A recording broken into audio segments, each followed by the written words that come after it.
We need to move on to the next session, the contributory sessions. Okay. Professor Kallandas, please go ahead. Professor Bisa, thank you for your nice presentation. So we can discuss, I think, in later on in tea break or some other session. So thank you. Thank you for your nice presentation. We know optimization is a big challenge from ecology to economics in the environment. But anyway, I am requesting to Professor Anwar Jahid to take the charges for the sharing the session for the next 4 candidate. Please do take the responsibility. Professor Anwar Jahid, are you available? Are you there, Professor Anwar? Maybe you continue. I will send a message to him. Okay, thank you, sir. No, next person is the RN Jadhav, Esar Pathak, BP Regmi. The title of the topic, Some Application of Graph Theory and Network. So please, RN Jadhav, please do continue your starting. Can I just request the speaker and the next 3-4 talks to keep it to 15 minutes and 15. Leave 5 minutes for discussion? I'm requesting to Dr. Kartiki Chaturvedi for your presentation, the effect of this is nanoparticle. Kartiki, please you share. This is the earlier it was given this presentation, but due to some health issues, he is not presenting. So we have already informed that another student, Dr. Kartiki Chaturvedi, will present the next session. Kartiki, please thank you so much, Professor. So please you share. Yes, I need the rights to share the presentation. Okay. Okay, thank you so much. I have stopped sharing. You can share now. Yeah, I'm starting the presentation. Dr. Kartika, it's our apologies that we haven't corrected the name in the program. So please. It's all right. Greetings, everyone. Greetings to the chair. Thank you, Dr. Kalam. Hope my presentation is visible in full screen. Yes, yeah. Okay, that's great. That's perfect. So my name is Dr. Kartike Chaturvedi. I started working with as a technical officer in Translational Health Science and Technology Institute. Fortunately, I was able to complete my PhD under the guidance of Professor Kalyan Das himself. And here I'm working on integrating second-order differential equations to develop predictive capabilities so that we can identify the protein pathways and metabolite pathways, how they interact with microbes and everything. However, today I'm presenting on most of my PhD work done, and that will be mathematical application via means of information technology for enhanced food safety and quality control. So before beginning my presentation, let me give you a quick glance over the outline. I will begin with the introduction, and here I will be introducing what were the driving forces, what were the challenges, why I was so much interested in this study, and I will be directly jumping on result and discussion due to limitation of time. And then I will be focusing towards the applications which we have done, because my supervisor had a specialization in mathematics, and I was trying to act as a bridge and form a new discipline of predictive microbiology. And what are the future scope of the work we have done so far? And then I will be concluding this presentation. Coming on the problem, I was fortunate enough to analyze the data of Indian disease surveillance program, and we had the entire crux of the data for over 20 years. It was lying as it is, and nobody was analyzing it. I did work closely with epidemiologists and developed modeling techniques to predict and forecast the next possible outbreak events in India. And during this analysis, I identified key vulnerable areas, such as one of the most prominent area was dairy industry. Currently, India is one of the largest producer. It is among the 5th rank in global producer of processed food, and we are producing over 2,000 tons of we are processing about 2,000 tons of the food. And our gross net projections, which stood around gross net projection in 2017 for frozen food market was about $310 million, which is huge. And we also identified key global hazards, which has resulted in global epidemics, food-related or food-mediated epidemics, which caused over 420,000 of deaths by year 2010. And these data has been correlated by WHO and several global health monitoring agencies such as CDC, and they have identified particular relevant agents.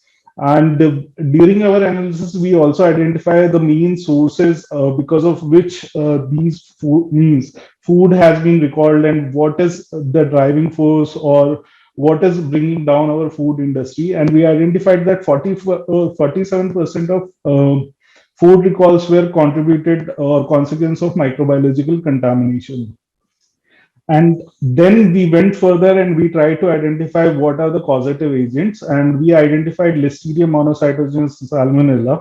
And for those who have quite more knowledge in other disciplines and less in microbes, these are from the coliform groups. And this gave us an idea, comprehensive idea, how we should approach the industrial problem. And we also identified that food industry specifically has a major lacuna on tools to be utilized, which can be rapid to analyze their data. So we had concluded our objectives in form of first, we wanted to develop data analysis solutions for food industry, applying modern mathematics and developing predictive capabilities using soft computing. And then we wanted to also understand whether there are mathematical relationship which can explain if the food matrix is being modified by the industrialists. So in order to gain those, we worked on coupling three things all together. We use modern approach using artificial neural network, and second, coupled fuzzy model. These fuzzy models were initially developed by Chen et al. In China and Japan, and they were developed around 1963. These models are widely used to predict or analyze the psychological perceptions.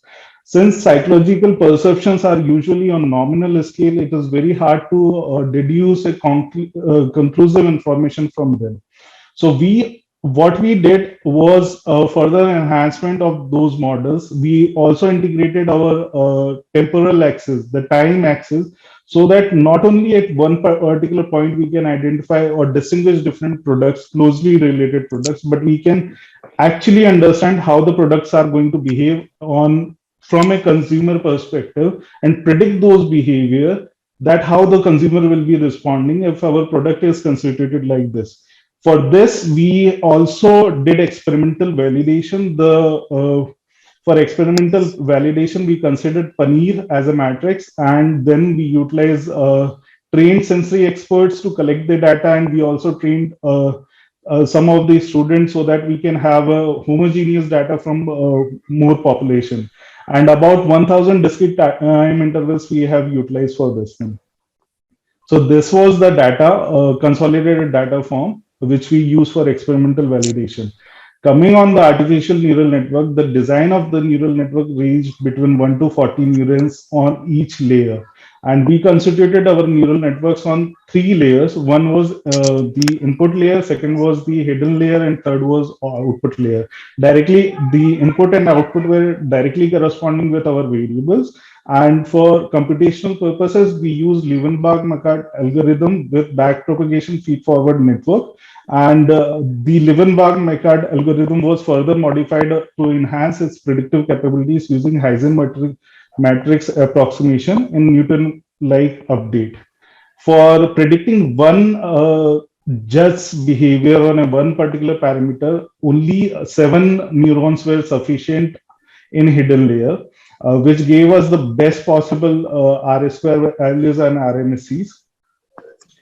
However, when we complex our model with giving us more output variables, the complexity of the model increased, so does our prediction rate also declined by 96%. And we could not achieve here to predict how humans will be behaving when they have been given the same commodities. So we found out that our first neural network was the best case scenarios, and we could predict using initial parameters that how judges will be behaving. These were the plots of our regression analysis of the prediction. And then moving on to how further we can analyze these, what should be our understanding with these sensory and how all these things are mathematically understood. So for this, we utilized Chen's model, and this model was further developed enhanced by Das in 1993. And then we integrated with a temporal axis. So what we did unique was, let's suppose we have two paneers manufactured by same producer. They only vary in moisture percentage. So if I give you both the paneers, you will be not able to distinguish, because they are very closely related. And based on your particular input or your particular approach, you will be assigning some numbers to it. Given those numbers, we can rank those paneers and we can deduce some concrete information. Okay, most of the users are going to accept this particular one kind of paneer or reject this kind of paneer. So forth, the approach was that you can only analyze these data by using sensory expert, but not with mass level data sets as usually achieved in the industry. So we introduce a time axis, and we try to subjugate it for having more than 100 or 200 people to provide and substantiate us with the feedback information. These were the architectures or algorithms what we have used. And then these were the graphical outputs. So we identified 10, we took for experimental validation, we took 10 different batches of paneer, gave it to 11 sensory experts and 25 non-expert people to rank them based on their expectancy or their understanding that how or what kind of paneer they like. And then they gave us some scores based on 0 to 9 pointer hedonic scale, where 0 was the worst, 9 was the best, on parameters like color, smell, taste, mouthfeel. And we then try to reproduce it via our neural network models, and using both the data sets, we try to rank them. We try to understand how the product will be behaving during 8 days of storage on basis of their color, smell, taste, mouthfeel. And this was the final quality rank correlation. As here, that means the batches were only differentiated based on the moisture. We identified that 45% of moisture was perfect paneer, and it retains its quality up to 8th day. Apart from that, if you go with a higher moisture content, let's say 40%, then probably it will be susceptible to, lesser moisture content, then it will get hardened and it might be rejected by the consumers. Whilst if you increase the moisture, it will be more susceptible to spoilage, and it may bring more food recalls due to rejection from the customer. So this particular kind of data analysis technique will definitely benefit to the industry, so that they can in real time, just by knowing initial moisture of the paneer, they can identify, okay, this batch should go in market or not. Another thing which we developed was assumption-free PCA model. So till now, most of the approaches in principal component analysis for dimensional reduction and understanding the variance of the data set is based on two assumptions. First, data should be linear in the nature. You cannot use nonlinear data sets for it. Second, data should be continuous and normally distributed. So to overcome these two challenges, since food industry has data mostly in batch processes, so you do not have data in normal distribution, and parallelly it is non-linear in nature. So how to analyze those data sets, how to reduce the dimensions of those data sets. We developed another method which is still in the publication state, so we are not able to share algorithms over here. But we developed, and this is the output, and we successfully another 2 minutes. Dr. Karthik Chaturvedi, another 2 minutes. And third thing, what we did was most of the specialization of area of Professor Kalyan Das. was development of second order differential equations. So here what we did, we developed a model using logistic regression and combining it with Lotka-Volterra competition models. This model benefited us in the terms, if we modify, let's say there is a traditional process of development of paneer or curd, we all make curd in our home. What if I add one ingredient in the curd? How our microbes are going to behave in that way? Whether they will be competing on nutrients or they will be producing more acid, so that we can identify at what particular hour our curd will be perfect.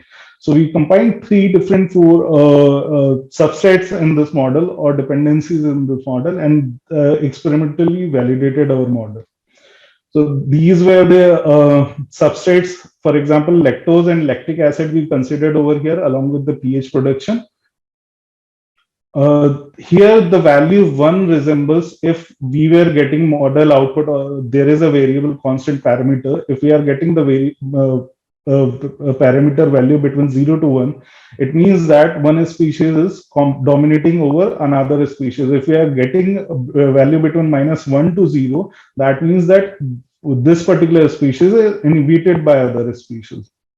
In conclusion, we have successfully developed artificial neural networks. We have also integrated it with fuzzy models, and then we have provided more reliable and ready to use applications to industry, and they are in process and already used by industry.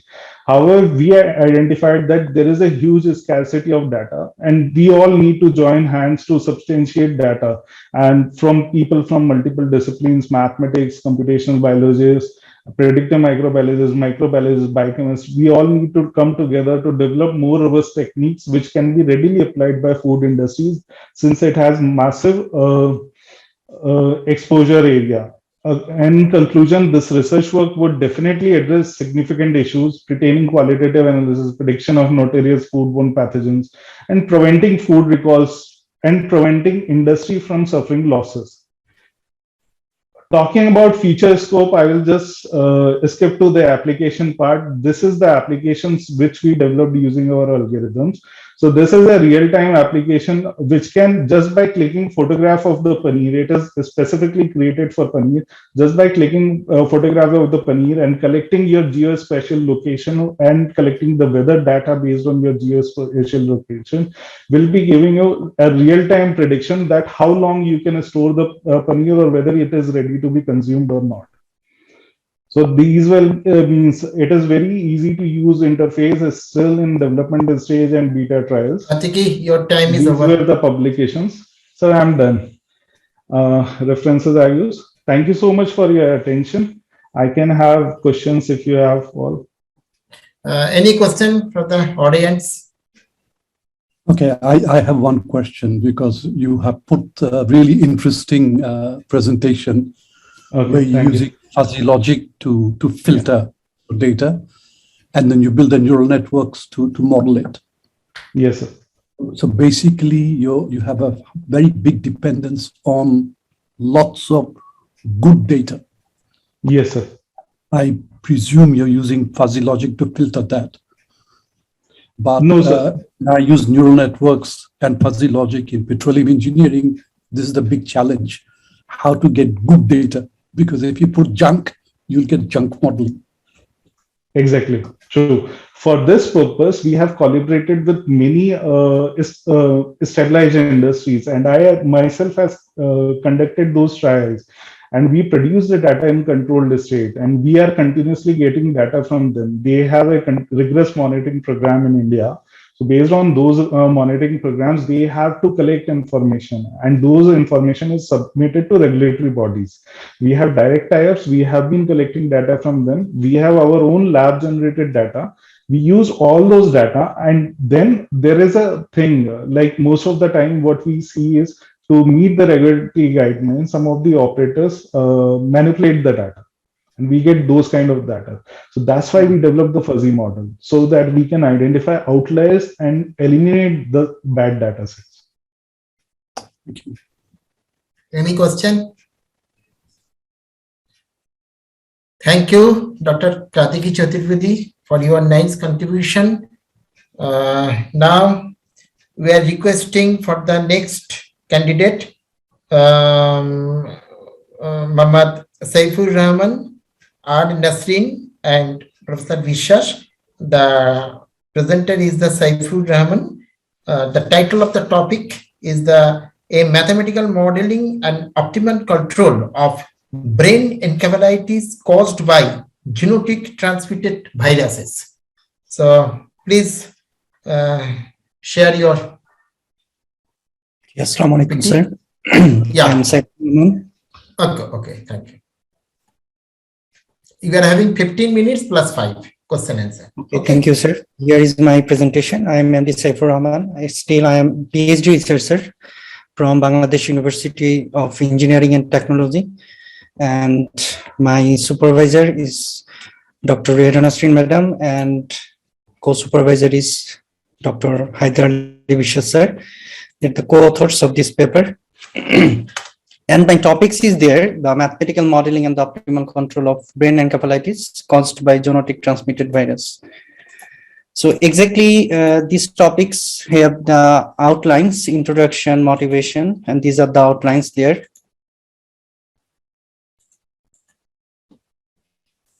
And at first, I'd like to introduce the human brain anatomy. Exactly the topics is based on brain encephalitis. That's why we need to discuss about the brain. So it is exactly the brain is the most complex part of our human body, and it is exactly the control of our human body. But such virus, if it affect on the central nervous system, in that time exactly the brain encephalitis happened. So there are lots of virus. These are the virus which exactly is the zoonotic virus, transmitted not directly by human to human, exactly transmitted. Most of the cases they transmitted from mosquito. So today I'd like to discuss about exactly the Japanese encephalitis, which exactly the transmitter is the mosquito. And here the most important host is pig and water bird. So as I say, the mosquito is the transmitter there. So formulating that one, we develop the mathematical model. So at first we like to discuss about the motivations. Japanese encephalitis is a flavivirus related to the dengue, yellow fever, and West Nile virus, and is spread by mosquitoes. So here we see that Japanese encephalitis virus is the main cause of viral encephalitis in many countries of Asia, with an estimated 68,000 clinical cases every year.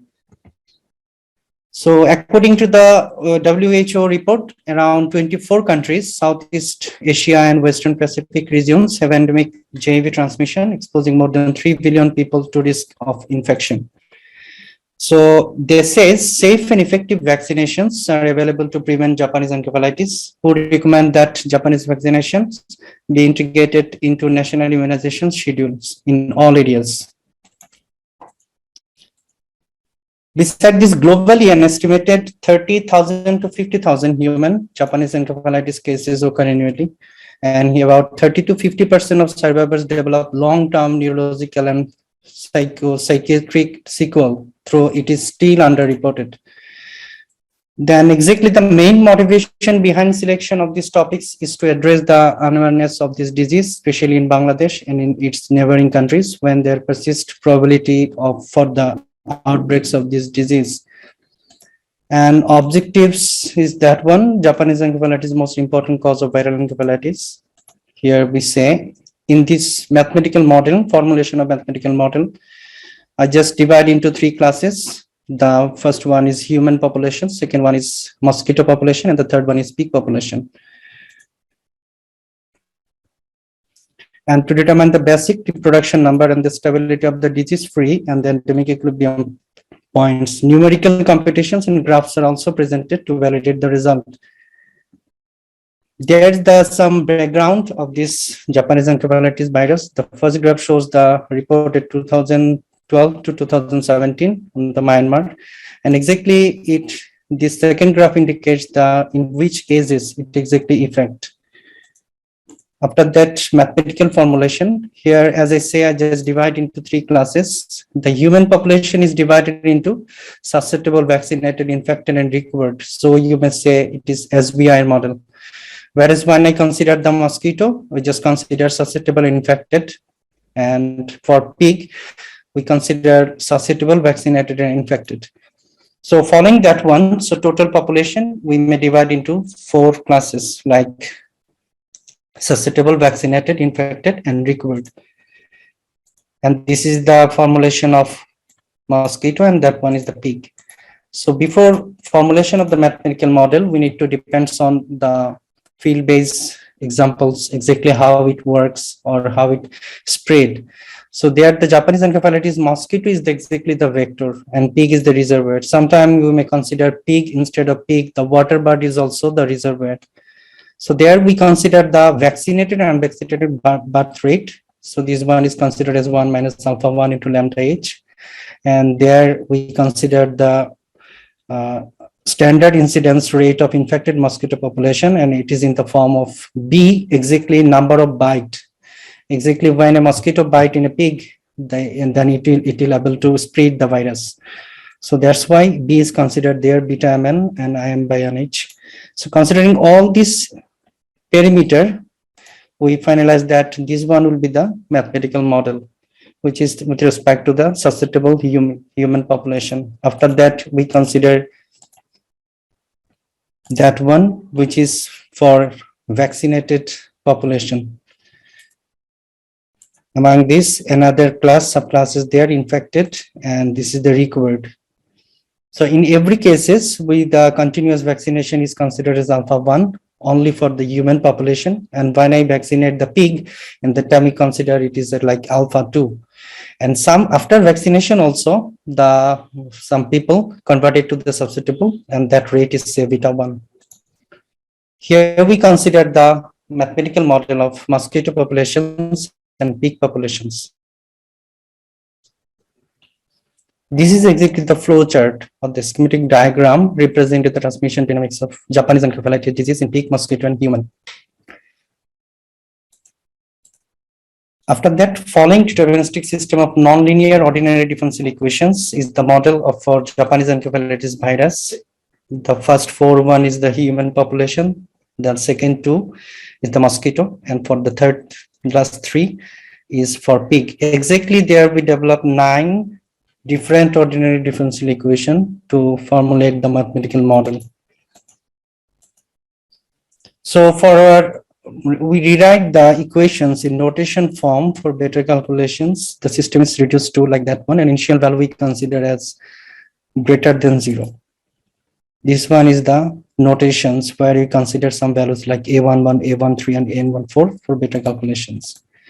After that, the positivity of the solutions we tested here, and using the first equation, after calculating this, we get that this is the calculations. This is the calculation. Similarly, we may prove for vaccination and mosquitoes, susceptible, infected, whereas every time it is greater than 0. Then we tested it invariance property, where you see the calculation is that one. Applying the initial condition t equal to 0 and calculating this, we get this decision. So it is exactly the sufficient to consider the dynamics of the model in region D, where we divide it in 9 compartments, in total 9 compartments there. After that, basic reproduction number, we determine it, and using the next generation matrix method, we have to the infected compartment like human, mosquito, and the pig.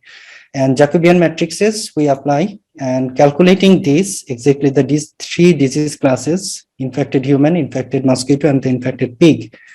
After calculating, we get this is exactly the reproduction number. Then existence of disease-free equilibrium. Here just show the formulation. It is there we see that it is endemic equilibrium point. It is satisfy the existence of disease-free equilibrium. And applying the theorem 3, here we say that one, it is exactly verified at equilibrium, there is no infection disease. So these 3 will be equal to 0. After that, we tested it for endemic stability point, global stability point, and this 5 and 6 is tested. And after calculating this, some different values. Most of the values and the parameters we calculate to be collected from the papers, but due to time and as I affected COVID, so I could not give sufficient time to calculate this. Just get these two graphs. The first one is exactly the graph shows the variation of human population without vaccination at endemic equilibrium. And the second one is for the mosquito population at endemic equilibrium. And due to when you'd like to control optimal control, here we analyze the optimal control of gene transmission, but I just classified it into 4 parts. The first one is vaccination to human population, treatment to human population, insecticide to mosquito population, and the vaccination of pig population. But as I say earlier that I was affected COVID, so that's why I could not complete this calculation optimal control. So exactly finalized of this conclusion. The conclusion says that we developed the mathematics model of genetic transmitted virus, which causes brain encephalitis. The effective reproduction number of the proposed system was determined using the next generation matrix approach. The model is locally asymptotically stable at disease-free equilibrium point and endemic equilibrium point asymptotically stable. The model is globally asymptotically stable at disease and endemic equilibrium points. After calculating the optimal control, we'll get the decision exactly for which parameter it will help more. This is the references. That is the references. And thanks to all. Any question, please? Any question? I have a comments if you allow me, Mr. Chair. Yes, sir. Okay, Sure, sir. thank you, sir. Thank you. I think this is a great research work and my sincere appreciation for presenting this article. Only question I have, how do you tackle the non-linearity of the problem? Because you are using so far Jacobian matrix method when you try to solve the problem. Yes, sir. That is, you'd like to know the solution method, is it? That's true. Yes, exactly. When I solve the Jacobian matrices, in the time I avoid the, sorry, just go to the slide. That one. Different matrices I conclude there to calculate the reproduction number. So when I calculate this is like solutions of infected disease classes. When I calculate this, so exactly the question is how we solve. No, you see, in Jacobian matrix method, when it comes to as a solution procedure, we consider the eigenvalues of matrix, and that one is exactly that one, G equal to F V inverse. We conclude the perimeter as V inverse, and then calculating that one, we get this result. Exactly, we need to consider the eigenvalues of the matrix. Sorry, what are the two parameters? The parameters is exactly there. We conclude disease classes like A1, 2, but I consider previously that these parameters.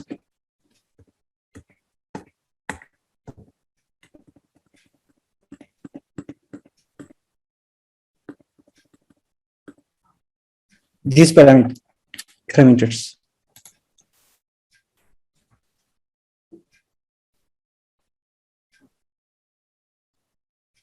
Sir, is it the question? Yeah, the question is actually still there, and that how are you going to tackle the nonlinearity? You see, when the derivatives come as a function of time, it becomes very complicated. The model become really very complicated with high degree of nonlinearity. And Jacobi matrix method. Can I add with Professor Hussain? Yes, please. Actually, you are right that complexity arises due to nonlinearity. Since the model actually have 9 components, so it has a lot of nonlinearity as well. But actually, it is it rises a complexity, but it is not so much difficult because you need a lot of complex calculation, a lot of huge calculation, and usually use this next generation matrix. The next generation matrix usually gives the basic reproduction number, and this is the largest eigenvalues taking this basic reproduction number. So in that case, to find the basic reproduction number, we need to go for this Jacobian. But the Jacobian is actually based on the two categories. Which one is involved with the virus, that is the infection, and the other one is not involved with the virus. So these two categories should be considered, and then you have to go for the calculation for a Jacobian, and using the next generation technique, the largest eigenvalues gives you the basic reproduction number. So it is complex, it is true, but you can do it usually the usual way, using the technique of next generation matrix. Okay, thank you. But it's really a great work. Yeah, it is actually complex, so because it needs a lot of calculation, so a lot of time you have to take this one. Hello. I'm very excited with this presentation, mainly because involvement of direct application. May I share something? Yes, sir. Yes, sir. Okay, actually, Muhammad Saifur Rahman, your Professor Hossein, what he has told, that is a very nice. It is a very challenging problem, but it is highly nonlinear. First, you have to know the differential equation of nonlinear differential equation last 100 years is an unsolved problem. No solution you can find. Exactly. But what we are doing, we are trying to localize the system, linearize the model. We are using the Jacobian. We are trying to find out the dynamics of the solution trajectory behavior. You see, Dr. Kalyan Das, I'm sorry to interrupt. This is where the problem arises. Whenever you are trying to truncate the nonlinearity of the problem, then you are deviating your solution from the original model that you developed. And this is the real challenge that we are facing for more than 100 years now, as you correctly mentioned. And no mathematician, no modeler yet came up with a solution what to do. And so far the integral method, which actually I wanted to get the answer from Mr. Saifur Rahman, that integral method is the best way to get SAS or to tackle SAS nonlinearity, because it captures the area instead of getting a point, and it is a continuous function. It's a continuous function. The point, sir. Yes, sir. Thank you, sir. Thank you for your nice suggestion.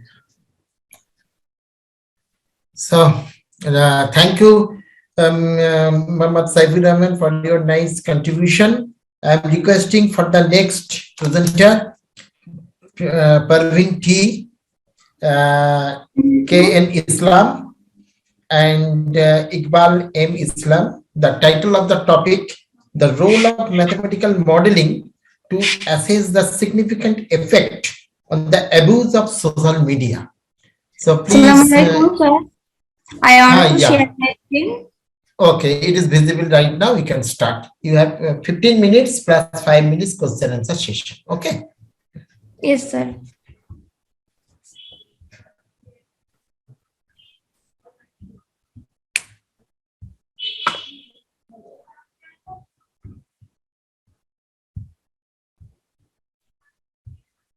It is visible. Yes. It is visible. Thank you. I am Tahira Parveen, MSc student, Khulna University, Khulna. It is a group work.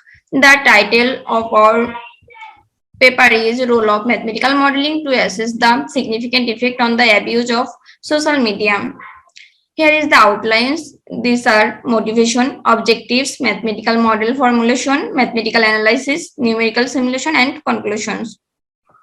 Motivation. Here we have shown the number of social media users worldwide according to the data of Statista Research Department September 2020 on. Social communication has fundamentally changed in recent decades as a result of advance in information technology, particularly the rapid growth of social media with the internet. In 2020, the global social media usage rate stood at 49% according to Statista Research Department. When used correctly, social media can provide people with essential skills such as access to information, problem solving, business, and others.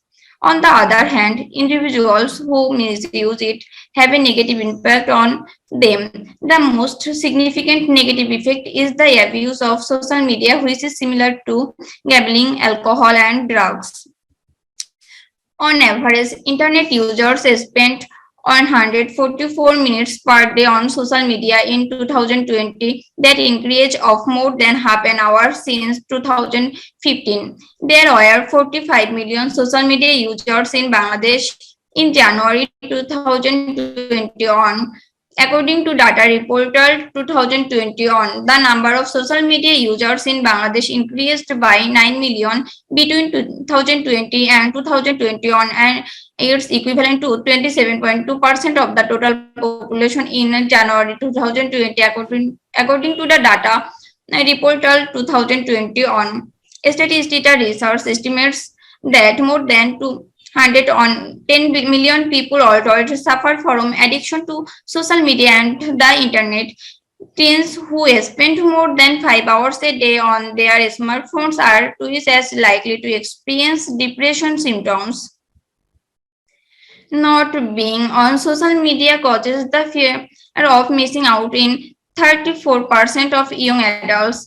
Checking social media while driving happens to 50% of drivers. Social media disagreements between couples accounts for 1 in every 3 divorces.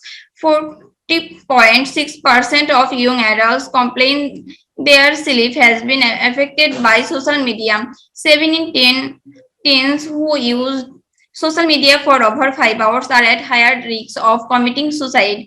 Although the abuse of social media appears to be harmless, it is a growing epidemic that must be addressed. So it is necessary to stop this problem as soon as possible because it becomes a social disease. The objectives of our study are: the study describes the dynamical model of abuse of social media. There are many mathematical models of abuse of social media in terms of a system of nonlinear ordinary differential equations. Unlike that, we develop a mathematical model to describe the impact abusing social media among all classes of people. We have solved the mathematical model both analytically and numerically. To determine numerical solution, we use MATLAB programming language. Here is the flow diagram of our model. According to our assumption, we consider 4 compartments like SCIR model. Here, S of T denotes the susceptible individuals, E of T denotes the exposed individuals, A of T denotes the addicted individuals, R of T denotes the recovered individual. Here the parameters kappa represents the recruitment rate for the susceptible individual, beta represents the transmission rate from susceptible to exposed in contact with addicted individuals. Sigma represents the contact rate between susceptible individuals and addicted individuals. Alpha is the portion from exposed individual to addicted individual. Delta is the individual's number that leave the exposed class. Epsilon is the recovery rate from addicted individual to recovered individuals, and mu is the natural death rate. According to our assumption, here is the dynamical model with initial condition. Here we give the parameter that we use to our model. We take the value from different published paper that we give in this slide. At first, we verify the model validity and existence, because boundlessness and positivity is very important to verify the validity and existence of model solution. So at first we check the boundlessness and positivity of our model solution. Here we have shown the boundlessness of our model solutions, and in this slide we have shown the positivity of our model solutions. Equilibrium points, we find the equilibrium points of our model. We get two equilibriums on each addicted free equilibrium points, and the another is endemic equilibrium point. The addicted free equilibrium is given in this slide and the endemic equilibrium point is given here. Basic reproduction number. Basic reproduction number is very important for a disease model. Since this is a social disease, for this reason we also obtain the basic reproduction number for this model. To obtain the basic reproduction number, we use next generation matrix method. Stability analysis. We verify the stability of addicted free equilibrium points and the endemic equilibrium point. We observe that the addicted free equilibrium point is asymptotically stable when the basic reproduction number is less than 1.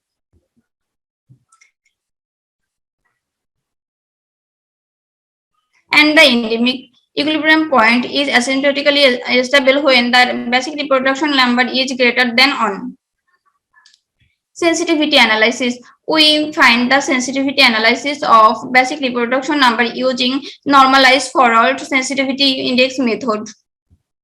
Here is the graph of sensitivity analysis of our model parameters on basic reproduction number.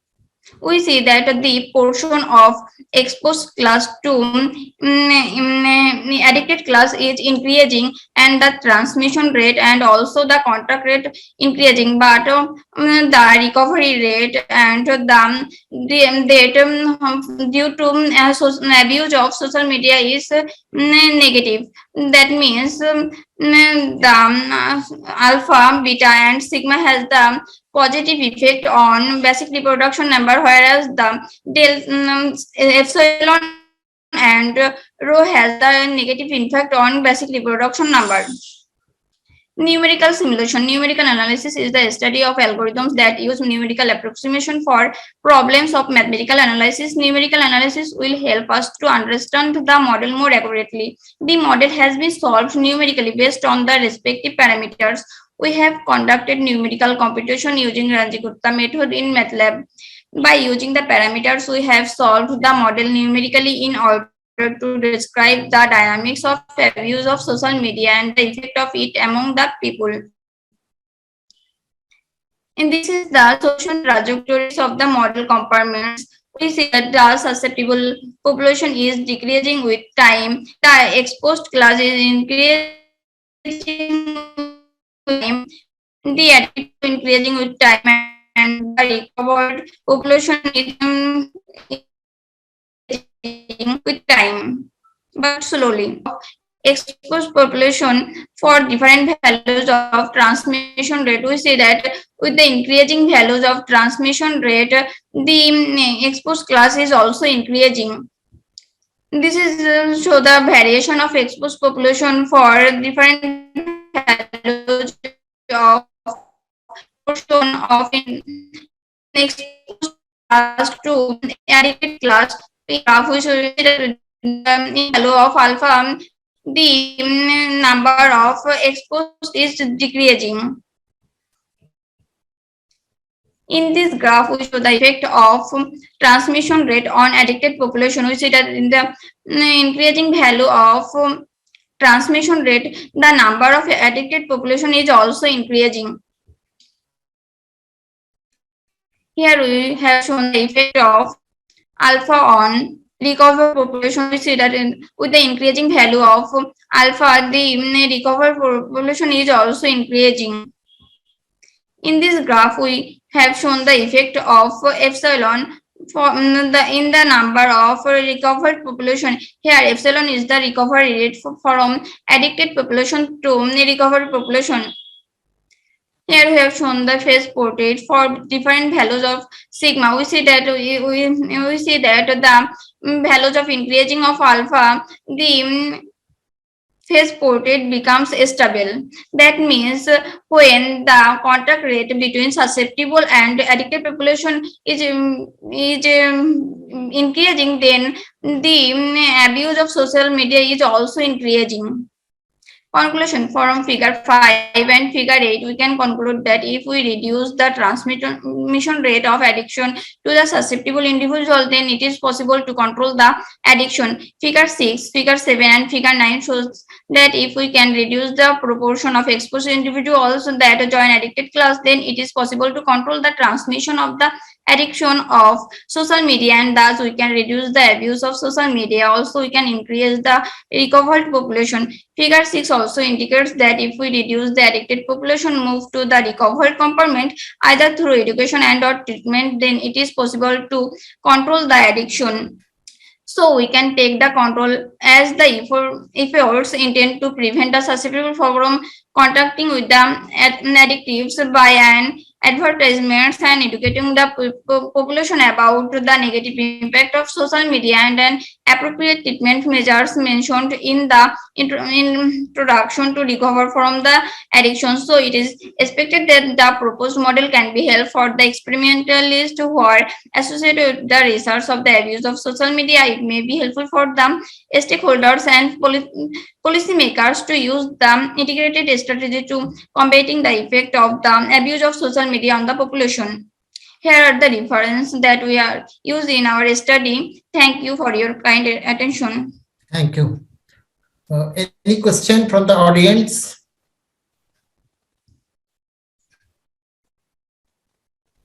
Any question?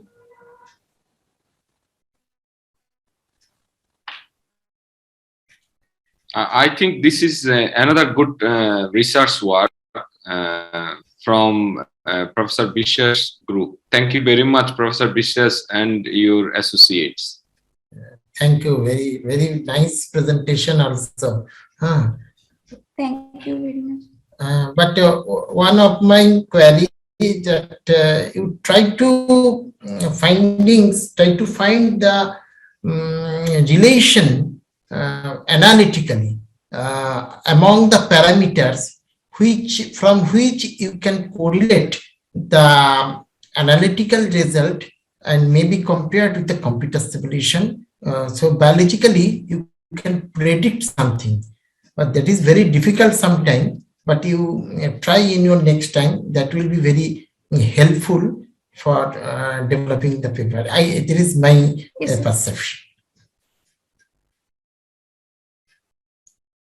So thank you. Any question from the audience? No, I'm just excited. It's nice to see a young lady presenting. This is really beautiful. The group of Professor Bishwas and the students. It's a wonderful start to her academic and research career, and perhaps industrial career.